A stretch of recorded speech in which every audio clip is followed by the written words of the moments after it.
Hi hello friends, ನೀವೇನಾದರೂ ನಮ್ಮ ಚಾನಲ್ನ ಸಬ್ಸ್ಕ್ರೈಬ್ ಮಾಡಿಲ್ಲ ಅಂದರೆ ಇವಾಗಲೂ ಹೋಗಿ ಸಬ್ಸ್ಕ್ರೈಬ್ ಮಾಡ್ಕೊಳ್ಳಿ. ಇವತ್ತಿನ ರಾಮಚರಿ ಸಂಚಿಕೆ ಏನಾಗುತ್ತೆ ಅಂತ ನೋಡೋಣ ಬನ್ನಿ. ಕೃಷ್ಣ ಅವರು ಬಂದ್ಬಿಟ್ಟು, ಅಪ್ಪ ಏನೋ ಸತ್ಯ ಹೇಳಬೇಕು ಅಂತ ಇದ್ರಿ, ಏನು ಅಂತ ಕೇಳ್ತಾರೆ. ನಾರಾಯಣಾಚಾರ್ಯವರು ವೈಶಾಖನ ಜೊತೆ ಮಾತಾಡಿದ್ನ ನೆನಪು ಮಾಡ್ಕೋತಾರೆ. ವೈಶಾಖ ಹೇಳ್ತಾಳೆ, ನೀವೇನಾದರೂ ನನ್ನ ವಿಷಯನ ಮನೆಯವ್ರ ಹತ್ರ ಹೇಳಿದ್ರೆ ನಿಮ್ಮ ವಿಷಯನೂ ನಾನು ಮನೆಯವ್ರ ಹತ್ರ ಹೇಳಬೇಕಾಗುತ್ತೆ. ಸತ್ಯಭಾಮ ವಿಚಾರನ ಮನೆಯವರೆಲ್ಲರ ಹತ್ರನೂ ನನ್ನ ಸೊಸೆ ಬಂಗಾರದಂಥವಳು ಅಂತ ನೀವು ಹೋಗಿ ಹೇಳಬೇಕು ಅಂತ ವೈಶಾಖ ನಾರಾಯಣಾಚಾರ್ಯರಿಗೆ ಹೇಳ್ತಾ ಇರ್ತಾರೆ. ವೈಶಾಖ ಬಂದು ಅಜ್ಜಿ ಹತ್ರ, ಅಜ್ಜಿ ಕೃಷ್ಣನಿಗೆ ಎಷ್ಟು ಅಂತೀರೋ ಅಂತ ಕೇಳ್ತಾರೆ. ಅಜ್ಜಿ ಇಟ್ಕೊಂಡು, ಯಾಕೆ ನಿನಗೆ ಗೊತ್ತಿಲ್ವಾ ವೈಶಾಖನೂ ಬರಲಿ ಅಂತ ಕಾಯ್ತಾ ಇದ್ರಲ್ಲ, ವೈಶಾಖನೂ ಬಂದಿದ್ದಾಳೆ.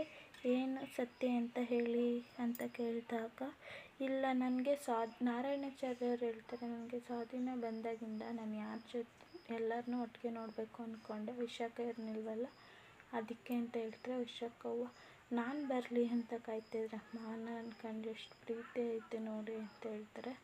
ಆವಾಗ ಹೇಳಿ